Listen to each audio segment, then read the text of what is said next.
Continúa la senadora Xavier. Gracias, presidente. Hacíamos referencia, por tanto, al concepto de la autonomía progresiva de nuestros niños y niñas y de nuestros adolescentes y a cómo los profesionales en los cuales nos basamos para reafirmar la convicción sobre la necesidad de una ley de esta naturaleza nos insistían en no rigidizarla con edades, con franjas etarias que no condicen con la vida real. Y allí surgían muchas preguntas a lo largo de tantas versiones y sesiones de trabajo. Y una era, nosotros consultamos a los niños, a las niñas y a los adolescentes, por ejemplo, cuando están en una situación terminal, cuando están con cuidados paliativos. Nos parece de orden no entrar en eso que es una fina línea entre intentar mejorar la sobrevida o tener la ilusión de extender la vida. Y si eso nos parece tan natural, ¿no nos debería parecer natural consultar a nuestros niños, niñas y adolescentes a vivir de mejor forma? Si los ayudamos a que nos den idea de cómo podrían morir de mejor manera, sin futilidad terapéutica, sin agredirlos, ¿cómo no vamos a plantearnos la misma posición para consultarlos sobre cómo quieren vivir? ¿Tenemos derecho a negar, como se negó durante tanto tiempo, que esta realidad existe y que por tanto nuestra actitud como legisladores hoy es dar un marco que dé posibilidades de que estas cosas se hagan de la mejor manera y tal vez dentro de un tiempo no muy largo haya que modificar una ley de esta naturaleza porque se ha avanzado en la concepción de estos temas? Como decía, hace muy poco era parte de una lista de enfermedades mentales. Hoy ya no lo es. Hoy está sacado de esos lugares y forma parte, sí, de cuestiones a las que hay que acompañar y a las que hay que poder asistir cuando allí se decide realizar determinado cambio. Entonces, me parece que es clave que nosotros aprendamos en estas leyes todos a seguir acompañando un proceso que forma parte de la diversidad de la humanidad y no de lo normal o lo anormal. Cuando se nos decía el tema de los padres, por tanto, yo desearía que fueran todos acompañamientos normales de lo que un padre o una madre puede sentir hacia sus hijos, pero no es la realidad.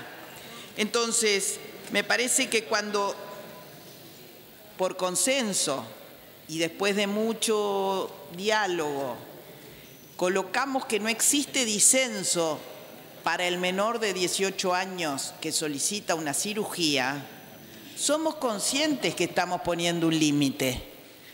Porque efectivamente, aunque sea excepcionalísima la posibilidad de la cirugía, si se diese, seguramente la vía judicial no traería mucha solución. A ver, si un juez con una situación de esta naturaleza tiene que decir espere 6 meses más, capaz que es lo que hace.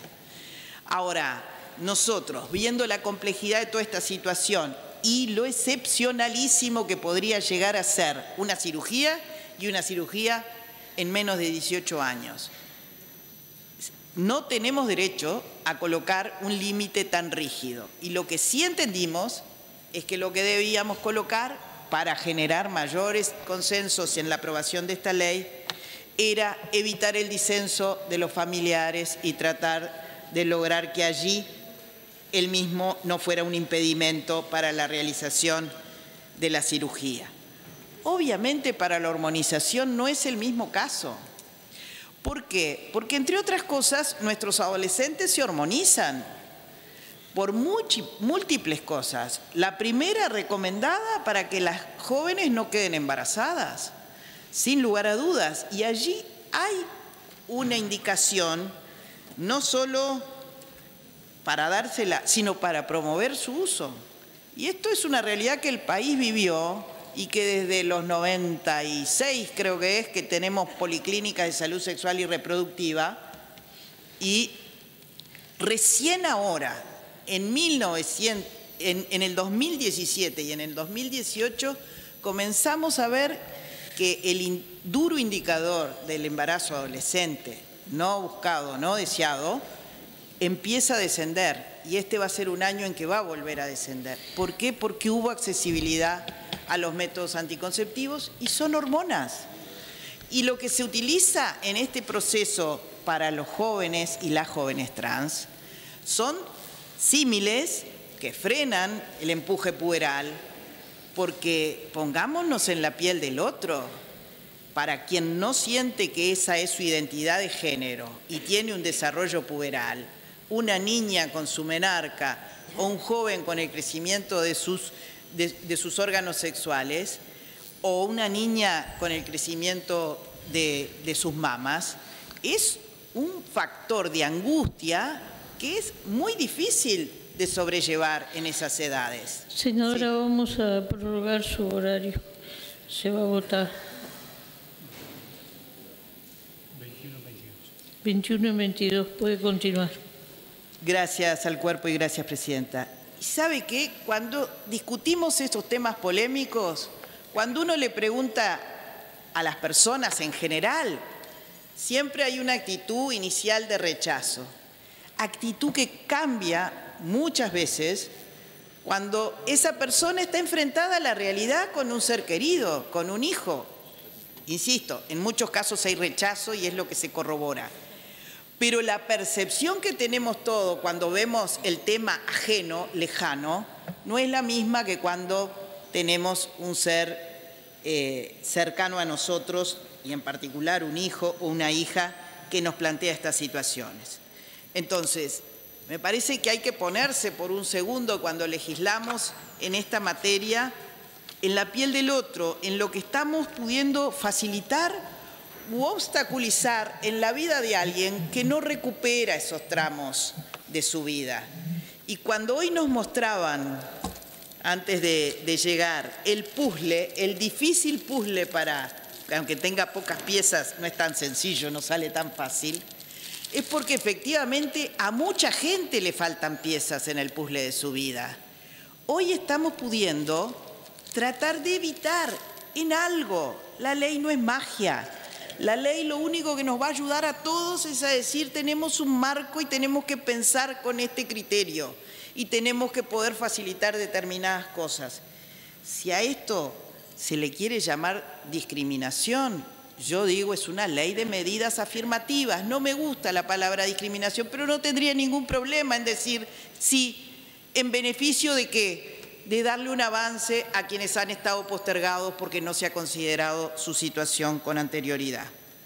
Entonces, me parece que nosotros en esta jornada de hoy estamos pudiendo hacer esas cosas que a veces no vemos de otros marcos legales, que es la chance de modificar y, en definitiva, hacer algo de aquello de la pública felicidad, ¿no? En este caso, para un grupo muy chico de personas, pero que sin duda pueden cambiar sustantivamente su vida al ser reconocidas con un nuevo marco legal y al ser tratadas como personas, diferentes a otros, diferentes entre ellos mismos, como somos diferentes todos nosotros los que estamos acá.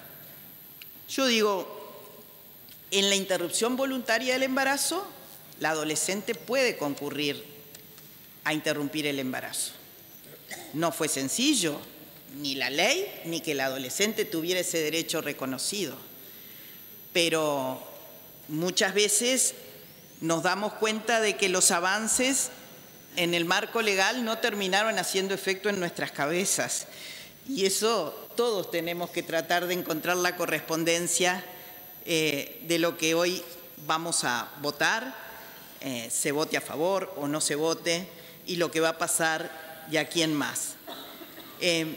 Yo creo que efectivamente para estas personas la expectativa de que el Parlamento Nacional hoy en el Senado y dentro de pocos días en diputados pueda consagrar este marco legal, no es una decisión más a la que se sumaban la detallada lista de marcos legales que consideraban la situación de las personas trans a las que hacía referencia minuciosamente la senadora Alonso.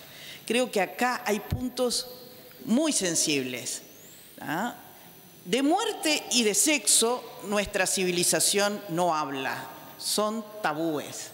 Y hoy estamos hablando de las dos cosas en este marco legal, de reconocerles una identidad de género, de reconocerles una determinada orientación en su vida sexual, pero también de no morir en el intento, también de decirles tienen un camino y pueden buscar ayuda y la pueden encontrar con rigor científico y con contexto de valor humano en una medicina que se mercantiliza y se deshumaniza y a la que hay que resistirse de manera sistemática para que no sea esa el destino de la relación entre los equipos de salud y los usuarios de los servicios de salud.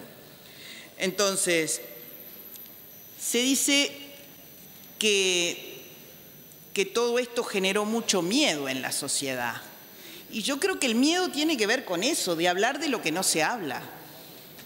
Entonces, es demasiada la responsabilidad que tenemos los legisladores como para seguir negando o seguir asumiendo determinados mandatos sociales en los cuales mejor mirar para otro lado, mejor no hablar de esto.